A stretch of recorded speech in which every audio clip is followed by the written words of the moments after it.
Une question de politique internationale à présent avec Albert 124. Bonsoir, monsieur Asselineau. Comment interprétez-vous la crise nord-coréenne ? Alors je vais peut-être pas redire ce que tout le monde peut lire dans les journaux. Je vais essayer peut-être d'apporter quelques éléments de précision complémentaires. Premier élément de précision complémentaire, la Corée. La Corée en soi, c'est un pays différent. Chaque pays est différent, les civilisations sont différentes. Il se trouve que je suis allé plusieurs fois en Corée. La première fois de ma vie que je suis allé en Corée, c'était en 1979. À l'époque, je connais personne dans mon entourage qui était jamais allé en Corée. Il n'y avait même pas de guide de tourisme sur la Corée. La Corée, c'est un pays qui a une histoire particulière. En particulier, on l'a longtemps appelé le royaume ermite. C'est un pays, notamment du temps du royaume de Paekche, qui se trouvait justement dans ce qui est à peu près le nord de la péninsule coréenne actuellement. C'est un pays qui, pendant des siècles, s'était fermé sur l'étranger. Un peu comme le Japon à partir de la période Tokugawa, à partir du début du XVIIe siècle, le Japon s'est fermé sur l'étranger entre 1604 et 1853. Mais là, la Corée, le royaume de Paekche notamment, s'est fermé pendant plusieurs siècles. Ça marque les esprits. Donc le peuple coréen est un peuple qui est habitué à vivre en autarcie et à se méfier de l'étranger. Et ça, c'est pas Kim Jong-il, Kim Il-sung, Kim Jong-un qui ont inventé ça. De même que j'ai dit que le principe monarchique en France continue d'imprimer les mentalités, eh bien en Corée du Nord, le royaume de Paekche continue à imprimer les mentalités. La deuxième chose qu'il faut quand même savoir, c'est que il y a eu une guerre de Corée qui a été terrible, où il y avait d'un côté la Corée du Nord soutenue par l'Union soviétique et par la Chine, et de l'autre côté la Corée du Sud qui était soutenue par, théoriquement, l'Organisation des Nations Unies, une coalition internationale où il y avait d'ailleurs la France, où il y avait d'ailleurs de nombreux pays occidentaux, mais où il y avait les États-Unis. Et lors de cette guerre de Corée que l'on connaît mal, il y a eu des exactions des deux côtés, évidemment comme dans toute guerre, mais quand même, il y a eu des exactions commises, notamment des bombardements terrifiants qui ont été faits par les Américains. Donc le peuple coréen, qui est un peuple qui est habitué à vivre en autarcie, qui est un peuple qui est d'un nationalisme ombrageux, sourcilleux, et qui a par ailleurs subi les bombardements des États-Unis pendant les années 50, est un peuple qui n'oublie pas. De même que les Vietnamiens ne portent en général pas dans leur cœur les États-Unis, même après de nombreuses années après la fin de la guerre du Vietnam. Donc là, il y a un antagonisme. Il se trouve par ailleurs que les États-Unis sont restés présents dans la péninsule coréenne et que les États-Unis y entretiennent 40 000 ou 50 000 soldats qui sont au sud du 38e parallèle, il n'y a pas eu d'ailleurs, comme vous le savez, de traité de paix. Il y a une simple ligne d'armistice, donc techniquement les deux pays sont encore en guerre. Techniquement, il y a toujours la guerre entre la République populaire démocratique de Corée et le Sud soutenu par les États-Unis. Donc, il faut imaginer le complexe obsidional, comme on dit en français. Pour ceux qui ne savent pas ce que veut dire ce mot, ça vient de obsidios, qui veut dire un siège en grec ancien. Un complexe obsidional, c'est les gens qui ont le sentiment d'être encerclés. Les Nord-Coréens ont le sentiment d'être encerclés, objectivement, c'est pas tout à fait faux, et ils ont le sentiment d'avoir à leur porte les États-Unis d'Amérique avec des dizaines de milliers de soldats armés jusqu'aux dents, et en plus, avec en mer de Corée, des porte-avions ou des sous-marins nucléaires américains porteurs de vecteurs nucléaires. C'est ça le truc. Je suis pas là en train de faire la réclame pour le régime nord-coréen, qui est une dictature, ça tout le monde le sait bien. J'essaie simplement d'apporter un nouveau regard. Qu'est-ce qu'on dirait en France s'il y avait eu, par exemple, à l'issue de la Seconde Guerre mondiale, s'il y avait eu le maintien de la zone, vous savez, de la ligne de démarcation entre la zone... Alors, dans ces conditions, le régime nord-coréen a décidé, depuis maintenant un certain nombre d'années, même de décennies, de créer une bombe nucléaire. Une bombe d'abord, une bombe atomique, une bombe fondée sur la fission nucléaire, et puis une autre sur la fusion nucléaire. Donc, la communauté internationale pilotée par les États-Unis s'est indignée de cette situation, en disant que c'était absolument scandaleux. Je ne vais pas dire que ça n'est pas dangereux. Parce que malheureusement, on a l'impression que le nouveau leader nord-coréen, c'est une dynastie, c'est une monarchie communiste, mais c'est une dynastie. On a l'impression que le nouveau dirigeant coréen, qui est l'un des dirigeants les plus jeunes du monde, je crois qu'il doit avoir 32 ou 33 ans, Macron peut aller se rhabiller, le nouveau, c'est presque un gamin de 33 ans qui dispose d'une arme nucléaire, c'est évidemment très dangereux, surtout à la tête de cet État. Mais il faut être honnête aussi. Il faut être honnête en disant que les États-Unis sont quand même dans une situation un petit peu étrange. C'est-à-dire qu'eux, ils ont créé un arsenal nucléaire comme ça. Ils ont dit qu'ils avaient le droit. Comme on dit dans la fable d'Ésope, ego nominor leo, parce que je m'appelle le lion, parce que c'est moi le plus fort, donc je décide de ce que j'ai le droit de faire. Donc, actuellement, nous avons dans le monde des puissances nucléaires qui se sont constituées en tant que puissances nucléaires, les États-Unis, le Royaume-Uni, l'Union soviétique, la France, et puis la Chine, et puis également, on le sait, même si ça n'a jamais vraiment été totalement reconnu, mais on le sait, Israël, le Pakistan, l'Inde, peut-être même l'Afrique du Sud, quoi, c'était plutôt un essai israélien, qui ont bravé les interdits qu'avaient décidé les puissances nucléaires qui, une fois qu'il y avait l'Union soviétique, les États-Unis, le Royaume-Uni, la France et la Chine, c'était comme par hasard les 5 grands du Conseil de sécurité, ils se sont dit, on va refermer derrière nous le portail, et on va dire que d'un seul coup, c'est scandaleux de développer des armes nucléaires. C'est exactement, quand même, en termes d'honnêteté intellectuelle, faut reconnaître que c'est quand même assez fort de café. C'est-à-dire que les puissances, elles se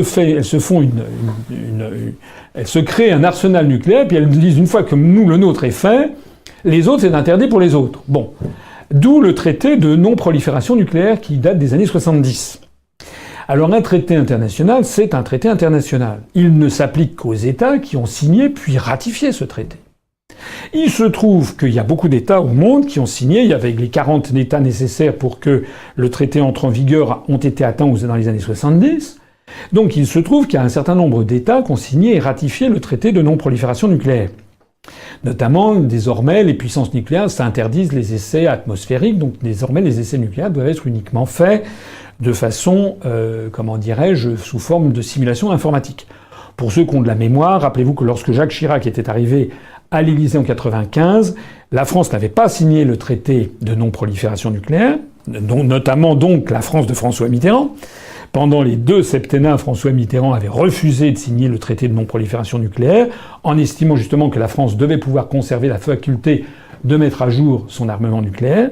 Lorsque Jacques Chirac était arrivé à l'Élysée, il avait lancé un programme de nouvelles expérimentations nucléaires, non pas dans l'atmosphère, mais dans le sous-sol de Mururoa, c'est-à-dire dans la roche-mère de l'atoll de Mururoa. Ça avait fait un scandale international, en partie justifié pour des raisons écologiques, c'est vrai, objectivement. Mais c'est un scandale sur lequel les États-Unis et tous leurs relais d'opinion avaient jeté de l'huile sur le feu pour essayer d'embarrasser la France. Mais rappelez-vous que, après cette campagne d'essais nucléaires, en 1998, je crois, Jacques Chirac a décidé que la France signerait et ratifierait ce traité de non-prolifération. Donc désormais, la France, comme les États-Unis, comme l'Union soviétique, etc., se sont interdits de faire de la prolifération nucléaire et de faire des essais dans l'atmosphère et des essais nucléaires autrement que virtuels. Mais il se trouve qu'il y a un certain nombre d'États qui ont envie, qui ont l'ambition de devenir des puissances nucléaires, et qui, eux, n'ont pas signé ni ratifié ce traité. C'est le cas de l'Inde, c'est le cas du Pakistan, c'est le cas d'Israël, qui n'ont pas signé ni ratifié. Et c'est le cas de la Corée du Nord. Alors, la Corée du Nord, c'est un peu plus compliqué, parce que si j'ai bien compris, dans un premier temps, ils ont signé, puis après, ils sont quittés ce traité. Ils ont dénoncé le traité qu'ils avaient signé. Mais j'avoue que là, je suis pas suffisamment spécialiste pour savoir s'ils avaient eu le temps de le ratifier entre-temps. Mais de toute façon, c'est pas parce qu'on a ratifié un traité qu'on ne peut pas le dénoncer. Donc, du point de vue du droit international, alors je suis pas un expert, peut-être que certains vont me dire, mais oui, ils avaient voté, je sais pas quoi. Mais du point de vue du droit international, l'idée selon laquelle la Corée du Nord n'aurait pas le droit de se constituer un arsenal nucléaire est vraiment sujette à caution. Parce que si la Corée du Nord n'a pas le droit international de se constituer un armement nucléaire, à ce moment-là, ni l'Iran, ni le Pakistan, ni l'Inde, ni Israël n'en ont également le droit. Or, pourtant, l'Iran, ça n'est pas sûr du tout, mais le Pakistan, l'Inde et Israël, c'est certain qu'ils l'ont fait. Alors, là-dedans, c'est très inquiétant parce qu'on a d'un côté Kim Jong-un qui a l'air d'être quand même un homme c'est même pas un homme à poigne, c'est quand même un assassin, c'est quand même quelqu'un qui a fait assassiner son oncle, c'est quand même quelqu'un qui a fait, semble-t-il, assassiner à Kuala Lumpur son demi-frère. Je veux dire, le régime nord-coréen n'hésite pas quand même à utiliser des méthodes pour le moins expéditives. Et puis c'est quelqu'un qui est inquiétant. Mais de l'autre côté, on a Donald Trump qui apparaît quand même comme quelqu'un d'un peu fantasque aussi. De telle sorte que dans cette affaire, ceux qui apparaissent comme raisonnables, c'est la Russie et la Chine. Or, que demandent la Russie et la Chine ? La Russie et la Chine demandent, ce qui me paraît personnellement le pur bon sens, c'est demandent à la Corée du Nord d'arrêter ses essais nucléaires souterrains, comme ils viennent, paraît-il, d'en faire un d'une bombe H, et l'envoi des missiles, qui sont des provocations militaires. Donc, d'essayer d'exercer toute leur pression sur le régime de Pyongyang pour arrêter ça. Mais, en même temps, comme aurait dit Macron sur TF1 quand il passait en boucle pendant la présidentielle, mais en même temps, demande aussi aux États-Unis de retirer leurs troupes de la péninsule coréenne, demande également une dénucléarisation complète de l'ensemble de la péninsule coréenne, de telle sorte que le régime nord-coréen ne se sente plus, dans ce complexe obsidional dont je parlais, ne se sente plus agressé ou potentiellement menacé par la puissance militaire américaine. Moi, je trouve que la position de la Chine, de Pékin et de Moscou, excusez-moi, je trouve qu'elle est justifiée. Parce que c'est le bon sens même, c'est le juste milieu. Renvoyer dos à dos ces deux pays qui risquent de menacer d'une guerre thermonucléaire, il faut espérer que ça ne sera pas le cas, en leur imposant justement la dénucléarisation complète de la planète. Alors, ce que je regrette, et je terminerai, je suis désolé d'être un petit peu long, mais c'est long, mais moi je connais mes dossiers, voilà. Hein, c'est la différence avec les autres. Alors, pendant la présidentielle, certains me reprochaient de connaître les articles des traités. Maintenant, on va me reprocher peut-être aussi de connaître les dossiers. Je voudrais conclure en disant que normalement, si la France était la France, si moi j'étais président de la République aujourd'hui, la France, elle serait du côté de la Chine et de la Russie, et elle mettrait tout son poids diplomatique pour faire prévaloir cette solution de bon sens qui est le désarmement des deux côtés et la dénucléarisation complète de la péninsule. Sauf que pour qu'il en soit ainsi, la première chose à faire, c'est qu'il faudrait que la France apparaisse comme étant une puissance objective, neutre et indépendante entre les deux Corées. Or, tel n'est pas le cas parce que figurez-vous que la France entretient une ambassade à Séoul, j'y suis allé d'ailleurs, l'ambassade de France en Corée, et la France n'a pas d'ambassade à Pyongyang. Et moi, si j'étais élu président de la République, mais je vais peut-être l'être un jour, l'une des premières choses que j'aurais faites, c'était d'ouvrir une ambassade à Pyongyang. La France ne reconnaît pas les régimes politiques, elle reconnaît l'existence des États. Le moins qu'on puisse dire, c'est que l'État nord-coréen existe. Donc, je demande ici à ce que le président de la République que c'est incroyable, et non, c'est pas du tout incroyable. Est-ce que vous vous rendez compte, je suis persuadé que 99,9% des Français ne le savent pas, que parmi les pays de l'Union européenne, les 28 pays, il n'y en a que 2 qui n'ont pas d'ambassade à Pyongyang, c'est l'Estonie et la France. L'Allemagne a une ambassade à Pyongyang, il y a une ambassade d'Allemagne en Corée du Nord, il y a une ambassade du Royaume-Uni en Corée du Nord, il y a une ambassade d'Italie, d'Espagne, du Portugal en Corée du Nord. Si vous ne me croyez pas, allez voir sur le site du ministère des Affaires étrangères. Eh bien, à partir du moment où la France refuse d'ouvrir une ambassade, alors sous Sarkozy, il a ouvert une espèce de petit bureau de représentation commerciale, mais on n'a pas d'ambassadeur à Pyongyang, comment voulez-vous que l'on joue un rôle d'arbitre et de bons offices entre ces deux pays ? La première chose à faire, c'est que la France doit ouvrir une ambassade à Pyongyang et faire des échanges de relations diplomatiques. La deuxième chose à faire, c'est que la France, Macron, n'a pas à ânonner ce que dit le département d'État américain. Il n'a pas à stigmatiser tel et tel gouvernement parce qu'il ne serait pas assez démocratique. Hein. En revanche, il doit faire comme le font la Russie et la Chine, dire là, il y a une crise potentiellement gravissime pour la paix du monde. Il faut que les deux parties mettent de part et d'autre et qu'on dénucléarise l'ensemble de la péninsule coréenne. Ça veut dire quoi? Ça voudrait dire qu'avec ça, on aurait la Russie, la Chine, la France, 3 des 5 membres permanents du Conseil de sécurité, c'est-à-dire la majorité des membres permanents du Conseil de sécurité, qui appuieraient cette politique. Ça serait de la grande diplomatie française.